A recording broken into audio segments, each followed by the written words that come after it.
안녕하세요. 저희가 오늘 또 온라인으로 이렇게 예배 드리신 분, 오전에 이렇게 유튜브로 들어오셨다가 뭐 좀 기술적인 문제 때문에 저희가 소리가 좀 잘 안 들리셨을 것입니다. 여러 가지 불편하셨을 것 같은데 죄송하고요.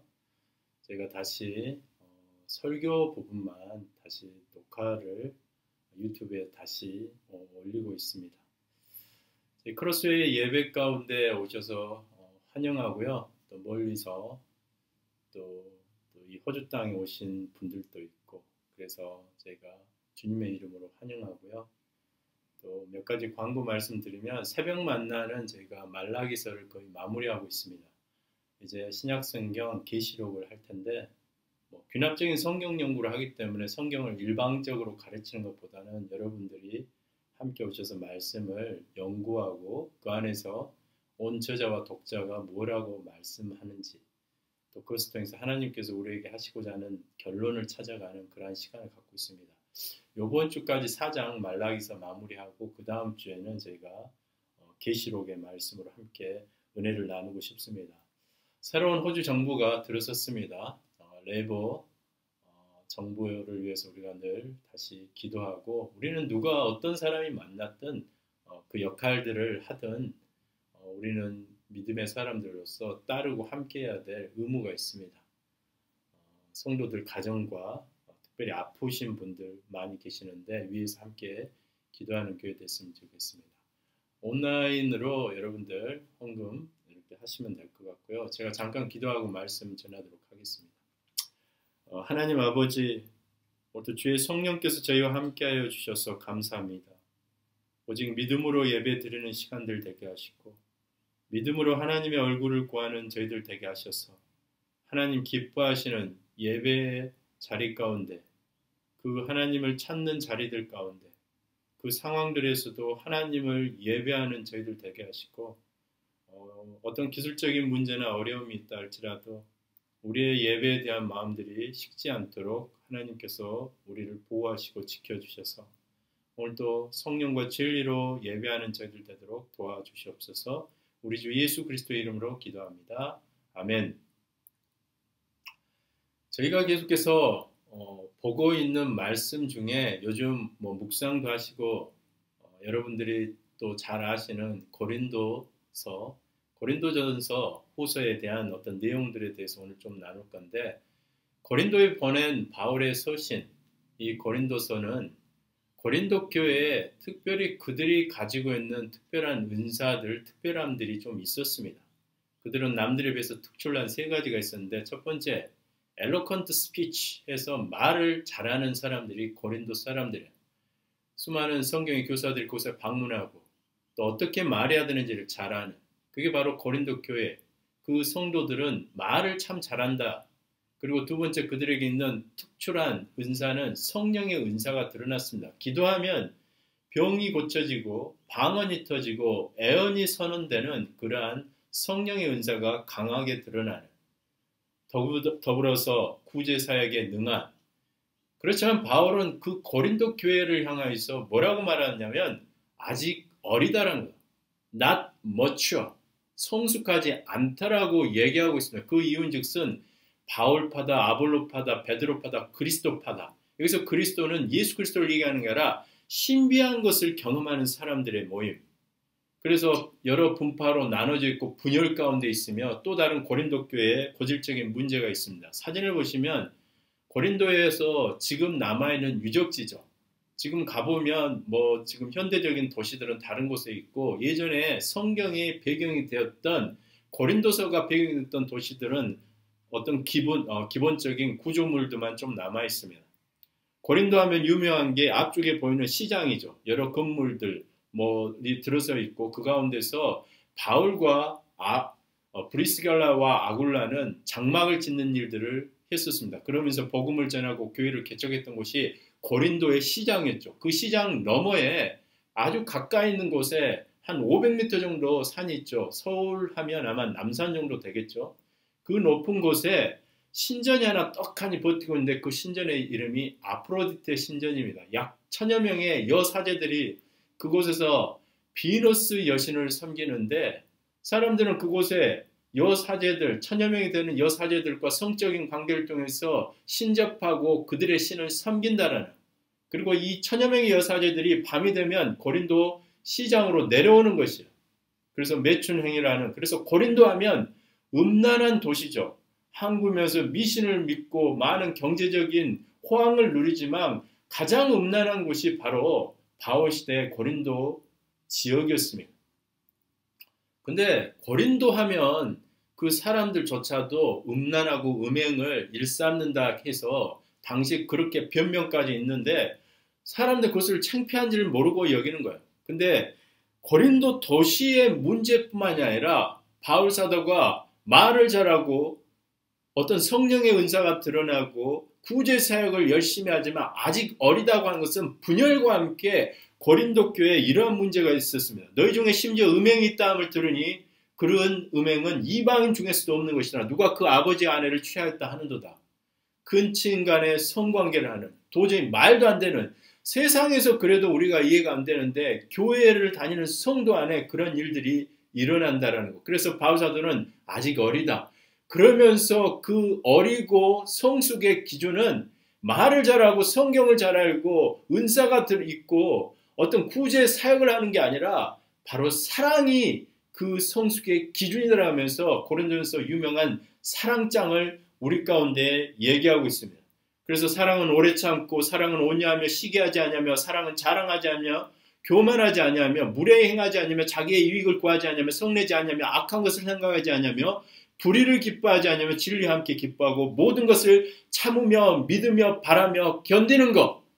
그게 가정이 무너지고 그 온갖 음행으로 점철되어 있는 교회 가운데도 그러한 풍습이 더 만연해 있는 고린도를 향하여서 이제 그 사랑이 성령이 오시면 그 사랑이 우리 가운데 거한다라고 하면서 그 사랑의 성질이 그 특성이 무엇인지 고린도전서 13장의 그 위대한 사랑장을 얘기하고 있습니다.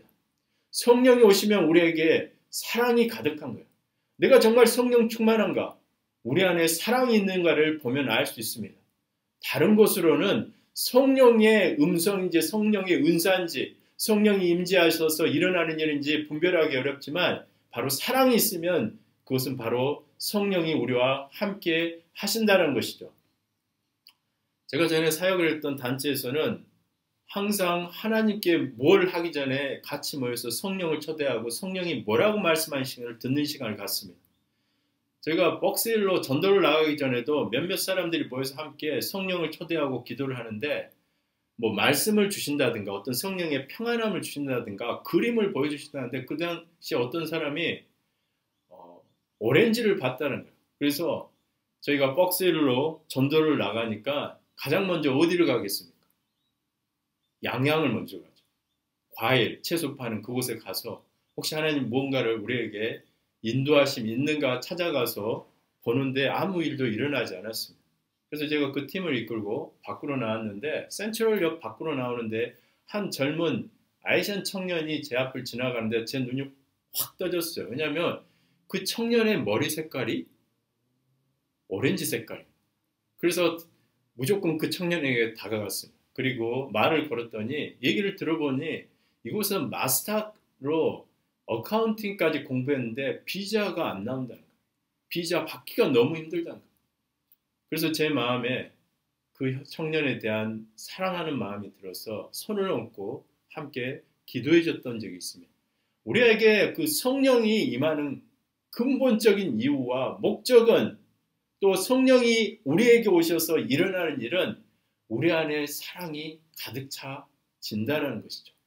그래서 성령이 오셔서 두나미스, 다이너마이트 같은 폭발적인 능력이 와서 우리에게 일어나는 일은 다른 신비한 것들이 아닙니다.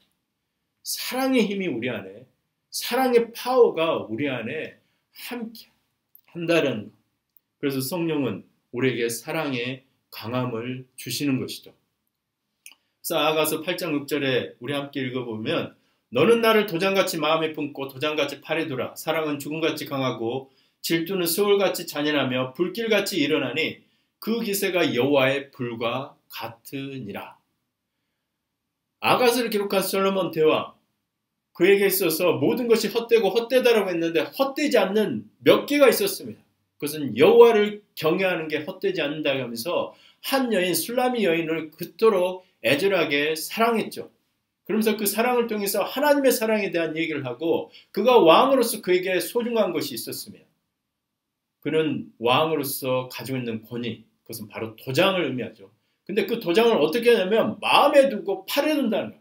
소중한 것들은 우리 마음에 품고 팔로, 손으로 그것을 보호하기 마련인 것이며 저는 전에 시드니에서 산불이 났을 때 몇몇 사람들이 이제 피신을 가야 되는데 3분 안에 숙소에 들어가서 자기 짐 챙겨 나오라 할 때 저는 3분 안에 챙길 게 3가지가 있더라고요. 여권과 성경과 아내 손을 잡고 나왔습니다. 감사하게 다행히 너무 많은 것들을 챙기려고 하지 않고 간단 명료하게 챙기면서 아내 손을 놓치지 않고 잡고 오는. 제가 만약 그때 아내가 뒷전에 있고 다른 물건들을 막 챙기다가 시간을 보냈으면 아마 지금까지 아내는 실망감을 가졌을 것이다. 마음을 이제 알겠다. 평상시에 어떠다 저떠다 하다가 어느 급한 순간이 되니까 당신의 마음이 어디에 있는지 알겠다. 참으로 감사하고 당연한 일이죠. 우리는 정말 소중한 것이 있으면 그 마음에 품고 손으로 그것을 보호하기 마련입니다. 원래 솔로몬 대왕이 그 마음에 품고 손에 두었던 것, 술람미 여인과 그 도장, 그런 것처럼 하나님께도 소중한 것들이 있습니다. 그래서 하나님의 마음과 하나님의 손에 두시는 게 있습니다. 그게 무엇이겠습니까? 출애굽기 31장 18절에 여호와께서 시내산 위에서 모세에게 이르시기를 마치신 때 증거판 둘을 모세에게 주시니 이는 돌판이요 하나님이 친히 쓰신 것이라. 하나님께서 말씀으로 창조하셨죠.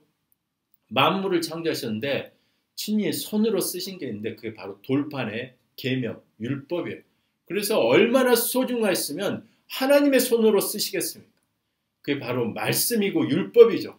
하나님께 소중한 것은 말씀과 율법이에요. 왜냐하면 그 율법의 완성이 우리 주 예수 그리스도고 말씀이 육신이 되신 우리 주 예수 그리스도를 기억하고 생각하면서 십계명의 그 계명의 말씀을 그 손으로 손수 쓰셨으며 근데 놀라운 것은 그 손으로 쓰신 말씀보다 더 소중한 것이 있다라고 성경은 우리에게 말하고 있습니다.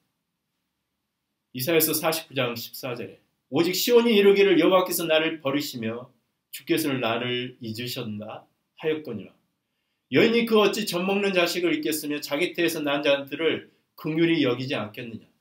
그들은 혹시 잊을지라도 나는 너를 잊지 아니할 것이라. 내가 너를 내 손바닥에 새겼고 너희 성벽이 항상 내 앞에 있나니.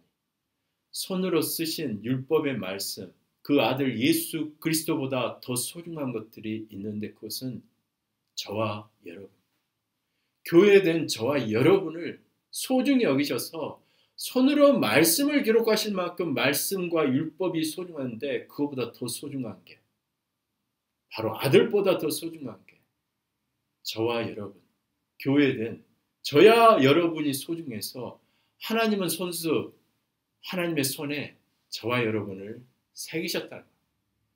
저와 여러분의 이름이 아니에요. 저와 여러분의 모든 것, 인격과 성품, 기질과 좋아하는 것, 싫어하는 것, 갈등과 심지어는 죄와 연약함, 그 모든 것들을 성도일체 하나님의 손에 기록하신 이유, 여러분이 그렇게 하나님께 소중하다는 거죠. 그래서 그 아들을 주기까지 피로 저희들을 사신 것이에요. 이게 바로 하나님의 완전한 저희를 향한 사랑입니다. 그래서 아가서 8장 7절에 많은 물도 이 사랑을 알지 못하겠고 홍수라도 삼키지 못하나니 사람이 그의 온 가산을 다 주고 사랑과 바꾸려 할지라도 오히려 멸시를 받으리라. 우리에게 가장 소중한 모든 가산을 바꾸어라도 이 사랑을 바꿀 수 없는 것은 하나님께서 우리를 그 아들보다 소중히 여기셔서 그 아들 또한 우리에게 주신 것. 그만큼 저와 여러분은 하나님의 사랑을 받은 자들이에요. 그러면 내 삶에 하나님의 그 사랑을 어떻게 알고 체험할 수 있는 십자가의 예수 그리스도죠. 그 아들을 보니 그 십자가에 흘린 보혈을 보니 그 피로 저희를 사셨다고 하니 저희 존재가 그렇게 소중한 존재. 얼마나 소중했으면 하나님의 손에 기록하겠습니까? 하나님이 우리를 향한 그 사랑은 참으로 넓고 깊고 높아서 헤아릴 수 없을 만큼, 측량할 수 없을 만큼 귀한데, 그 사랑, 오늘 음행이 가득하고 사랑이 변질되어 버리고 또 솔로몬의 그 아가서를 통해서 여인에 대한 사랑의 고백을 통해서 우리에게 말하는 것은 그 사랑이 바로 예수 그리스도의 피로 산 언약의 사랑이라고 우리에게 얘기하고 있습니다. 그래서 고린도에 수많은 가정이 깨졌죠. 음행과 분열을 통해서. 그때마다 고린도전서 13장에 사랑의 장을 선언하면서 그 사랑은 바로 언약의 사랑인데 그 언약은 결혼이라는 얘기예요. 결혼은 언약을 얘기합니다. 하나님께서 우리에게 언약을 주실 때 그것은 결혼이에요. 결혼의 그 신비와 의미 가운데 하나님의 사랑이 묻어져 있는데 그것은 언약입니다. 언약을 통해서 하나님께서 우리를 사랑하신다는 것입니다. 제가 한번 여쭤보겠어요. 결혼 전에는 우리가 이 사람 저 사람 만나죠. 어떤 분들은 뭐 첫사랑해서 결혼에 성공하신 분도 있겠지만 결혼 전에는 누가 됐든지 간에 만날 수 있죠. 근데 결혼하고 나면 다릅니다. 한 사람을 사랑하고 내가 그 사람에게만 사랑을 받는 거예요. 아내를 제가 죽도록 사랑하는 것. 결혼 후에는 아내만을 사랑하고 아내에게도 저만을 사랑해 달라고 할 수 있는 것처럼 하나님께서도 우리를 사랑하실 때 어떻게 사랑하면 언약 가운데 사랑하세요. 그래서 출애굽기 19장에 하나님께서 시내산의 이스라엘 민족을 부르실 때 세계가 다 내게 속하였느니 너희가 내 말을 듣고 내 언약을 지키면 너희는 모든 민족 중에서 내 소유가 되겠다라고 하시면서 소유가 된다는 거 시내산에서 부르시고 이제 언약을 맺으셨어요. 그 뒤부터 우상숭배 하지 말라라고 하십니다. 그 전에 우상숭배는 하나님이 언급을 안 하셨어요. 왜냐하면 언약을 맺기 전이기 때문에. 언약을 맺고 나서부터는 이제 하나님만을 사랑하고 내가 하나님만으로부터 내가 사랑을 받는 것. 그게 바로 언약의 사랑. 오늘 성령이 오셔서 우리에게 주시는 그 사랑은 바로 언약의 사랑입니다. 오늘 그 언약의 사랑이 오늘 하나님께서 성령을 통해서 우리에게 주셔서 우리는 그 사랑의 위대함과 강함을 느끼고 누리고 사는데 그것은 하나님이 우리를 언약 가운데 이제 내가 너를 사랑하겠다라고 결정하신 이후에는 언약을 맺으신 이후에는 우리의 이름을 또 우리의 전 존재를 그의 손바닥에 기록하셨다라는 것. 오늘 이 언약의 사랑이 저와 여러분과 함께 하실 줄로 믿습니다. 오늘 그 언약의 사랑으로 내가 하나님으로부터만 사랑을 받고 내가 하나님만을 사랑했다라고 언약 가운데 나아가시는 저와 여러분 되시기를 주의 이름으로 축원합니다. 기도드리겠습니다. 하나님 우리 가운데 이 언약의 사랑을 주셔서 감사합니다. 성령이 오셔서 우리에게 죽음도 이길 만한 강한 그래서 죽음을 이길 만큼 두려움을 내쫓는 온전한 사랑을 주셔서 감사합니다.